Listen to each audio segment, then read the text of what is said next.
Serikali ya Burkina Faso chini ya uongozi wa kijeshi wa Captain Ibrahim Traore wamevunja rasmi uhusiano wa kidiplomasia na mkoloni wake, taifa la Ufaransa, na tukio hilo lilitangazwa rasmi kabisa kupitia runinga yao ya taifa na waziri wa taifa hilo Gilbert Ouedraogo, kama nitakuwa nimetamka sawa, Wabukinabe watanisahihisha, lakini wamekuwa na hoja zao kwamba nini ambacho kimewapelekea wao wavunje kabisa uhusiano wa kidiplomasia, wakisema kuwa wanaingiliwa katika uhuru, wakiwa na tuhuma za uhujumu, lakini na mambo mengine, hasa wakikwepa ukoloni mamboleo. Kwa kina zaidi kujadili kuhusu hili na kupata hoja za upande wa Ufaransa, wao wamezungumza nini na matarajio yao ni yapi, tunaye hapa mchambuzi wa siasa za kimataifa Godfrey Mchungu. Godfrey, habari za Burkina Faso? Habari mbaya kidogo. Habari za Ouagadougou. Ouagadougou. Huyu waziri anaitwa Gilbert Ouedraogo. Nimeipatia yenyewe Wabukinabe. Inategemea na unatokea wapi. Kwa kweli. Hili vuguvugu limeanza muda mpaka tumefika hapa. Turudishe na utuambie nini ambacho kilitokea. Burkina Faso akaona hana haja ya kuwa na uhusiano wa kidiplomasia na Ufaransa. Kabisa. Ukitazama tunafahamu kabisa kwamba kuanzia mwaka 2022 nchi za ukanda wa Sahel ziliweza kupitia katika mapinduzi ya kijeshi. Serikali za kidemokrasia ambazo zimechaguliwa kiraia ziliweza kuondolewa na wanaitwa viongozi wa kijeshi katika nchi za Afrika ziliingia, ambapo serikali za kidemokrasia ziliweza kupinduliwa na wanaoitwa viongozi wa kijeshi. Sasa ukiitazama Afrika kwanza, kuna swala la msingi, kuna matukio manne yalitokea kuanzia mwaka 1960 ambapo nchi za Kiafrika zinapata uhuru, mwaka 1991 ambapo ulirudi mfumo wa vyama vingi, mwaka 2010 ambao kitokea kinachoitwa Arab Spring, na mwaka 2020 ambao kinachoitwa kutokea kwa mapinduzi. Sasa ukitazama nchi ya Ufaransa imekuwa ni mkono wa zamani katika ukanda wa Sahel na amekuwa akizitawala kiuchumi na kisiasa. Na ukisikiliza hoja za hawa wafanya mapinduzi, wanazungumza hoja za msingi mbili. Hoja ya kwanza wanasema tunaenda kufanya ukombozi wa kiuchumi, na hoja ya pili ni kwenda kufanya ukombozi wa kiusalama, kwa sababu tangu Ufaransa aweze kuiongoza nchi za Sahel, na tangu Ufaransa kwa mfano ana majeshi yake, kuna nchi kwa mfano ya Gabon, Burkina Faso, ameshindwa kupambana na masuala ya ugaidi, kwa sababu kumbuka hizi nchi za ECOWAS takriban nchi 16 zimekuwa zina changamoto kubwa zaidi. Ya kwanza ni rasilimali za nchi hizo haziwanufaishi wananchi wa ukanda wa ECOWAS na ukanda wa Sahel, lakini la pili kuna shida kubwa zaidi ya kiusalama. Kwa hiyo wakina Traore waliamua kufanya mapinduzi kwa sababu wanahisi kabisa kwamba serikali za kidemokrasia sio suluhu kuhusu changamoto za watu. Lakini vile vile ukitazama Afrika imeingia kwenye kipindi ambapo demokrasia ya kimagharibi kama sio suluhu ya changamoto za Kiafrika. Watu wengi sasa hivi Afrika wamekuwa ki-question ipi nafasi ya demokrasia ya kimagharibi kwenda kwenye suluhu ya changamoto za Kiafrika. Unafahamu kwa mfano hawa ambao wanaitwa wakina Traore, baada ya kufanyika mapinduzi waliweza kushangiliwa na wale ambao wanaitwa wananchi katika nchi hizo hapo. Kwa hiyo kwa kweli demokrasia ya Kiafrika ikiongozwa mtazamo wa kimagharibi imeonekana sio suluhu ya changamoto ya karne za 21 nchi za Kiafrika. Sasa tukirudi kwenye historia, Ufaransa ndio taifa linaloongoza ama lililokuwa linaongoza kwa kuwa na makoloni mengi Afrika. Yaani kwamba mataifa mengi ya Afrika Magharibi, baadhi ya mataifa ya Afrika Kaskazini na mataifa ya ukanda wa Ikweta mengi yalikuwa chini ya koloni wa Ufaransa. Nafikiri zaidi ya makoloni 32 yalikuwa yanakwenda mpaka 35 hivi ikifuatia na Uingereza. Sasa baada ya miaka mingi kupita, ni kama Ufaransa pia amekuwa anaongoza kwa kasi ya kupoteza uhusiano wa karibu na wale waliokuwa makoloni yao, ushawishi wake. Sababu hasa ni nini? Kwanza ni kwamba unajua Ufaransa amekuwa akiendelea kuzinyonya hizi nchi za ukanda wa Sahel, kinachoitwa kufanya mtazamo wa ukoloni mamboleo. Kwa mfano hizi nchi za Sahel kuna kitu kinachoitwa CFA franc ya West na CFA franc ya East. Yaani hii ni sarafu ambayo ilianzishwa kipindi cha ukoloni, ambacho inahitaji hizo nchi za Sahel zikaeke akiba yake ya fedha katika benki za Ufaransa. Maana ni kwamba uchumi wa nchi za Sahel ulikuwa ni tegemezi katika nchi ya Ufaransa. Yeah. Lakini vile vile kumbuka, Ufaransa amekuwa akitumia, kwa mfano uzalishaji wake wa umeme umekuwa ukitumia au ukihitaji madini ya uranium. Yanapatikana wapi? Gabon, Burkina Faso, Mali, Niger. Kwa sasa kumbuka, kihistoria amezitawala, lakini baada ya uhuru tukashuhudia vile vile Ufaransa ameendelea ushawishi wake. Kwa hiyo hawa wanahoji kwamba kipindi cha ukoloni ulikuwa chini wetu, baada ya uhuru umekuwa chini yetu, lakini mbona ile dhana ya kufanya ukombozi wa kiuchumi haiwezi kugusa maisha yetu? Kwa msingi upo hapo.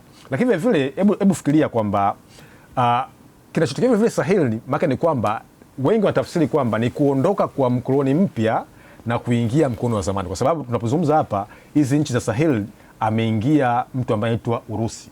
Kwa kuna baadhi ya watu wanasema kwamba ni kuondoka kwa mkoloni Ufaransa kuja kwa ukoloni ambao ni Urusi. Maana ni kwamba sasa nakuonyesha kwamba hata mataifa makubwa yamekuwa akijaribu kutafuta ushawishi. Nani anaondoka, nani ameingia. Lakini ukiangalia Afrika Kaskazini kwa mfano, mataifa kama Algeria, Tunisia, Morocco yalikuwa chini ya Ufaransa. Hapa Afrika Magharibi kuna hizo Burkina Faso, Mali, Niger, Cote d'Ivoire, lakini hata Gabon. Ukija huku chini kuna Jamhuri ya Kongo, Kongo na wenyewe kuna part Belgium na kidogo wana Ufaransa fulani pia katika mataifa, lakini kwenye visiwa kuna Comoro, Reunion, Madagascar. Katika mataifa yote haya ambayo yalikuwa chini ya ukoloni wa Ufaransa, ni mataifa yapi ambayo tunaweza kusema bado wamejishikisha ama wamejiattach na Ufaransa? Ikumbuke kwamba kule Madagascar, Mayotte yenyewe mpaka leo imekataa kuitwa taifa la Afrika, yenyewe inajitaja kama sehemu ya Ufaransa. Kwa wakati tunazungumza Ufaransa kupoteza makoloni yake, lakini kuna ambayo bado yameendelea kujishikisha na Ufaransa. Labda unaweza kutukumbusha ni nchi zipi ambazo hivi sasa ni kindaki bado wako na Ufaransa? Ukitazama katika ukanda wa ECOWAS ambao kuna takriban nchi 16, mataifa manne yameamua kujiondoa kabisa katika ukanda wa ECOWAS. Nazungumza Mali, Niger, Gabon na Burkina Faso.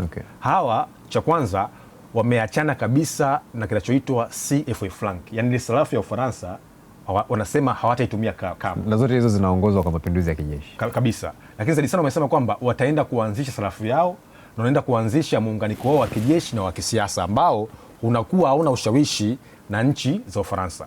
Ukitazama kwa mfano katika ECOWAS, kwa mfano mataifa ya Senegal, unafahamu hoja kubwa ya Faye na Mozake Sonko ilikuwa nani, tuendelee na mkono wa Ufaransa au tuje na mtazamo mpya wa kwenda Urusi na nchi katika China. Lakini hata kutazama kwa mfano katika nchi Nigeria ndio mwenyekiti wa ECOWAS, amekuwa bado akiwa na ushawishi na nchi za Ufaransa. Kwa hiyo kumekuwa kuna debate. Je, sisi ambao tumechukua mtazamo wa kimapinduzi tunataka kuwa na mtazamo mpya na mwanzo mpya kuondokana na ukoloni wa zamani? Lakini vile kuna hoja yako ya msingi, ni kweli kabisa kwamba Ufaransa sio nchi zote ambao kimsingi amepoteza ushawishi. Zile nchi ambao kimsingi zilifanya mapinduzi ya kijeshi. Lakini vile fikiria hawa mapinduzi hawa kina Traore, mtazamo wao wanaamini kuna nini kwenye siasa ya Kiafrika. Kwa mfano, wao wanasema kwamba sisi tunaamini kwenye Pan-Africanism. Pan-Africanism ilikuwa ni harakati za Waafrika kabla ya uhuru na baada ya uhuru kuweza kuitaka Afrika kuweza kumiliki uchumi wao. Yani uchumi wa Kiafrika lazima wanufaishe nchi za Kiafrika. Sasa hawa wengine ambao wanaitwa wa demokrasia, wakina Bazoum wanasema kwamba sisi tunaamini katika demokrasia, kuna haki za binadamu. Lakini hao wanajeshi wakasema kwamba hii haki za binadamu imeweza kuathiri vipi maisha ya watu wetu? Kwa debate ipo hapo. Kwa kuna watu ambao wanasema kwamba kuingia kwa mkoloni mpya ni hoja ya kuendeleza harakati mpya za ukoloni, na kuja kwa wanajeshi ni hoja ya Waafrika kujaribu kumiliki nchi zao. Lakini kimsingi fikiria, Afrika sasa hivi imeingia katika vile ambavyo vinaitwa vyama vya wapigania uhuru, vimekuwa kama vikipingwa, yani kama veti suruhu katika changamoto za Kiafrika. Kwa mfano, Afrika hapa vyama ambavyo vimepigania uhuru vibaki 6. kuna Chama cha Mapinduzi ambao baadaye IC pamoja na TANU mwaka 77, kuna SWAPO, tazama kuna ANC, kuna FRELIMO, kuna MPLA, tazama na ZANU-PF kule Zimbabwe. Kwa hiyo kumekuwa kuna mtazamo kwamba hivi vyama ambavyo kimsingi vimepigania uhuru, upi mtazamo wa kuendeleza harakati mpya ambao Waafrika waweza wakamiliki uchumi wao. Kwa hiyo hoja ya wananchi kuweza kujaribu kuwaunga wafanya mapinduzi ni hoja ambayo kimsingi inajengwa namna gani mfumo wa demokrasia umeshindwa kuendana na changamoto sasa. Lakini vile kwa kuongezea kwenye hoja yako msingi, hebu fikiria ukitazama namna ambavyo mataifa ya Ulaya yalivyojengwa. Unajua kwa mfano Goodluck Urusi imejengwa na Stalin. Baada ya Lenin kuongoza mapinduzi mwaka 1917, Lenin ameongoza kwa takriban miaka 30. Tazama, 1924 mpaka mwaka 1953. Kwa alijenga taifa la Urusi kwa miaka karibia 30. Huyu Putin wa leo atakaa madarakani mpaka mwaka 2036. Maana ataipiku rekodi ya Lenin. Maana ni kwamba inaonyesha kabisa kwamba demokrasia lazima uweze kupata mtu ambaye atakaa kipindi kirefu, mwisho siku aweze kujenga taifa. Sasa hawa wanahoji kwamba hii demokrasia kubadilisha vipindi miaka 5 inaweza kuwa suluhu. Kwa kweli mimi nikitazama katika siasa ya Kiafrika na ukanda wa Sahel, kuna hiyo hoja kwamba ni kuanguka kwa mfumo wa kidemokrasia na kuja kwa demokrasia mpya ambayo imekuwa ikiakisi maslahi ya Afrika, tamaduni, historia pamoja na falsafa. Mchungu, pamoja na demokrasia na vyote ambavyo umevigusia hapa, lakini Traore amekuja na hoja ya kuwa Ufaransa wana mtandao wa uhujumu na ujasusi wa ndani naitwa FCB walitoa ripoti kwamba kuna mpango wa kufanyia mapinduzi au kuziondoa nchi hizo za kijeshi. Maana ni kwamba bado inakuonyesha kabisa kwamba Ufaransa amekuwa na ushawishi na amekuwa hataki kupoteza ushawishi wake na nchi hizo ambazo zinaitwa ukono wake wa zamani. Maana ni kwamba sasa wakina Traore bado na hoja za msingi, kwa sababu kumbuka uhusiano huu wa mataifa umejengwa kwenye maslahi, sio katika ushirikiano bure. Ufaransa ilikuwa inafaidika na madini ya kimkakati ndani ya nchi za Sahel. Kwa sasa wakina Traore wanasema kwamba tunahitaji kuweza kupata uhuru wetu, lakini vile fikiria huyu Traore alifanya ziara kwenda kwa Urusi Vladimir Putin katika mkutano wa Africa Russia Summit. Alimwambia Putin kwamba tunataka uhusiano wenye usawa, yani sio uhusiano ambao Urusi anapata kitu kikubwa, sisi tunapata kitu chochote. Kwa tunataka mmoja tupate teknolojia, usalama wa chakula, usalama wa wetu, uwezo wa nchi kuweza kumiliki na kulinda nchi yao. Kwa sasa mtazamo wao unaweza kuwa una debate kwamba ni udikteta, ni siasa au demokrasia yenye sura mpya, au ni demokrasia ambayo imekuwa ikiakisi mazingira ya nchi za Kiafrika. Kwa hiyo kwa kweli mjadala huu unaweza kuwa mzito, unategemea unamuuliza nani kuelekea katika mjadala. Kabisa. Kwa kumalizia, upande wa Ufaransa, mapokeo yao yakoje? Upande wa Ufaransa na Macron kutazama, ameanza kutafuta washirika wapya kimkakati. Unafahamu hapo baada ya mwezi mmoja alifanya ziara au walianzisha mkutano na hizi nchi za SADC na nchi za maziwa makuu. Maana inaonyesha vile kwamba Ufaransa amejaribu kutafuta washirika wapya ambao watakuwa wanaendelea kujenga ushawishi wake wa kimkakati. Na akamkaribisha Kenya katika mkutano wa G7. Na of course na hata Rais Ruto kutazama kwenda katika nchi katika mkutano wa G7 inaonyesha namna gani kwamba amekuwa kirobi dhidi ya ushirikiano wa Macron pamoja na Rais William Ruto. Kwa kweli Ufaransa na nchi za Ulaya kwa kweli zimekuwa zikiendelea kupata kupungua kwa ngoji mkono. Na kune mkutano wa Munich wa usalama alisema Marco Rubio akasema kwamba nchi za magharibi zinapitia anguko kubwa la ukosefu wa ushawishi wao, na anakiri kwa Marco Rubio kwamba hatuwezi kukubali kuendelea ushawishi wetu na ustaarabu, akasema civilization hizi kuanguka katika nchi za magharibi. Kwa kweli wao wana kazi sana ya kuendelea kulinda na kuchochea ushawishi wao kuna nchi za Kiafrika. Nakushukuru sana Mchungu. Kwa hiyo nani anafaidika ukijitoa Ufaransa kushirikiana naye, wewe ulijitoa ndo unafaidika zaidi ama Ufaransa ndo wanafaidika?